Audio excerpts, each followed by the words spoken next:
अभी हम मौजूद हैं झारखंड में और झारखंड में लगातार प्रोटेस्ट जो हो रहा है, यहाँ पे हमारी दो बहनें और दो भाई प्रोटेस्ट में है और इनसे भी हम बातचीत करते हैं। यहाँ पे देखिए भगत सिंह का फोटो लगा हुआ है और भीमराव अंबेडकर जी का भी फोटो लगा हुआ है, गांधी जी का भी फोटो लगा हुआ है और ये बहन के पास संविधान भी है। इन बहन से हम बातचीत करते हैं, क्या मांग है आपकी सरकार से? जी, मेरा नाम सविता कुमारी है और मैं रांची से ही हूँ और 2019 से जेएसएससी और जेपीएससी की तैयारी कर रही हूँ। सरकार से क्या मांग? हमारी सरकार से यही मांग है, जिस तरह जेपीएससी और जेएसएससी में धांधलिया पे धांधलिया और ये सीट बेची जा रही है, खुलेआम सीटों को बेचा जा रहा है। तो हमारी सरकार से यही मांग है कि आपसे नहीं संभल रहा है, आप नहीं सक रहे तो सीबीआई को हैंडओवर कर दीजिए। सरकार की तरफ से कोई प्रतिक्रिया अभी तक आई है कि नहीं? सरकार की तरफ से अभी तक कोई प्रतिक्रिया नहीं आई है। अगर प्रतिक्रिया आती तो हम लोग किस तरह भूख हड़ताल पे क्यों बैठे हुए रहते हैं?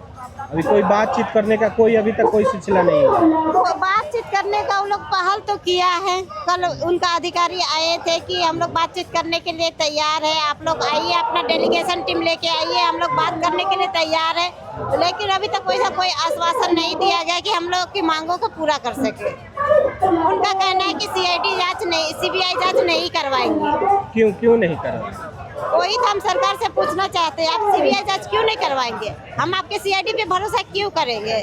2023 का जैसे सीजीएल में आपने घोटाले पे घोटाले किया, जिस तरह आपके सीबीआई ने सीआईडी ने लिपापोती काम करके और क्लीन चिट दिया गया था, कोई जवाबदेही नहीं दिया गया था। उसका जवाबदेही उस समय बनता था और उस समय वो क्लीन चिट देके धांधली हुआ, सीट बेचा गया, उसमें आप क्लीन चिट दे के उनको ज्वाइनिंग दिया गया। और जो अगर सबूत की बात करते हैं, जो जैसे सीजीएल हुआ था उस समय जो एक अभय तिवारी नाम की व्यक्ति है, उनके जैसे सीजीएल में 5 से 5 जो वैकेंसियां को रिजल्ट निकाला किया, उसके द्वारा उसके पास किया गया, 5 सीटों पे उनका रिजल्ट हुआ है। तो क्या वो इतना ज्ञानी व्यक्ति है जो 5-5 वैकेंसियां 5-5 नौकरियां ले रहा है और हम लोग एक नौकरी भी नहीं ले सकते। हम लोग रात दिन पढ़ रहे और एक नौकरी नहीं ले पा रहे, जबकि वो एक टीडीपीएल कंपनी जो हमारे यहाँ एग्जाम लेता है, एजेंसी है, उनका जो मार्केटिंग मैनेजर है वही अभय तिवारी है और वही हमारे सीटों को खरीद बिक्री करने का काम कर रहा था। और उसका सीजीएल जैसे सीजीएल में रैंक 2 में नंबर आया था और उसके भाई का भी जॉब हुआ वही सीजीएल में, उसकी पत्नी का भी जॉब हुआ, उसके भाई का पत्नी का भी जॉब हुआ। एक घर से इतनी सारे विद्वान व्यक्ति हो गए और गरीब की बेटी नहीं, और गरीब की बाल बच्चा जो हम लोग है, गरीब की बच्चा जो रात दिन पढ़ाई कर रहे, दिन भर एक छोटा सा रूम में दिन रात पढ़ाई कर रहे, दिन को दिन नहीं जा रहे, रात को रात नहीं जा रहे हैं। हमारे खाने पीने का भी खुद का ध्यान नहीं रहता है, खुद का ध्यान नहीं रख पाते हैं पढ़ने के चक्कर में। कभी लाइब्रेरी, कभी कोचिंग, कभी रूम में पढ़ाई करते और हमारी नौकरी जो नहीं हो रही है, हमारी एक भी रिजल्ट नहीं हो रही है, तो इसकी जवाबदेही कौन बनती है? अगर ये अभी तक सरकार नहीं सुनती है तो आप लोगों का आगे क्या रणनीति है? अगर हमारी सरकार नहीं सुनती तो हम लोग किसी तरह शांतिपूर्ण तरीके से धरना दिए बैठे रहेंगे। कहीं नहीं, हमारी जान क्यों नहीं चली जाए, लेकिन हम लोग यहाँ से हटने वाले नहीं है। लेकिन फिर भी हम लोग 10 तारीख को विधानसभा घेरने की हम लोग की प्लानिंग है। 10 तारीख? हाँ। तो ये यहाँ के झारखंड के लोग कितना सपोर्ट कर रहे हैं आप लोगों को? यहाँ की सभी भाई बहनों हम लोग सपोर्ट कर रहे हैं, एक दूसरे का सपोर्ट कर रहे हैं, सब एक दूसरे के साथ मिल के इस लड़ाई को लड़ रहे हैं। जितने भी छात्रगण है, या कोई पॉलिटिकल मुद्दा कोई एक भी नहीं है, यहाँ जितने कोई है छात्र है, हम छात्र मिल के एकजुट होके इस लड़ाई को लड़ रहे हैं। बिहार यूपी से लोग आ रहे हैं? बिहार यूपी से तो अभी तक वैसे कोई आश्वासन नहीं दिया गया कि हम लोग भी आएंगे, आपकी मांगों को पूरा करेंगे, आपकी लड़ाई में हम अभी साथ रहेंगे। अभी तक तो वैसा कोई हौसला नहीं दिया।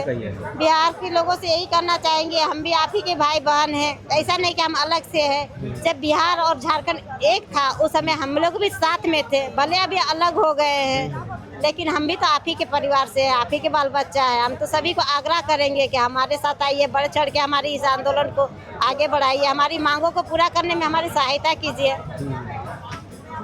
अच्छा, ये सर जी। अच्छा, यहाँ पे सीजेपी की तरफ से कोई आया कि नहीं?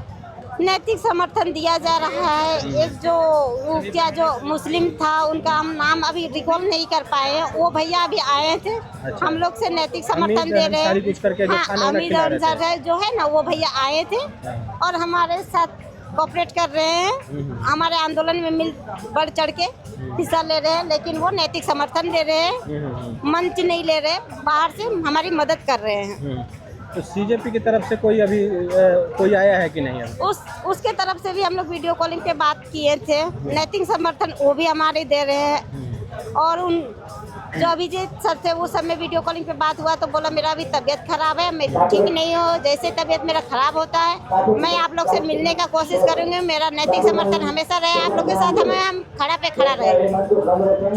चलिए, ये यहाँ शांतिपूर्वक आंदोलन कब तक रहेगा? यहाँ जब तक सरकार हमारी मांगों को पूरा नहीं कर लेती तब तक हम लोग यहाँ शांतिपूर्वक धरना पे बैठे रहेंगे।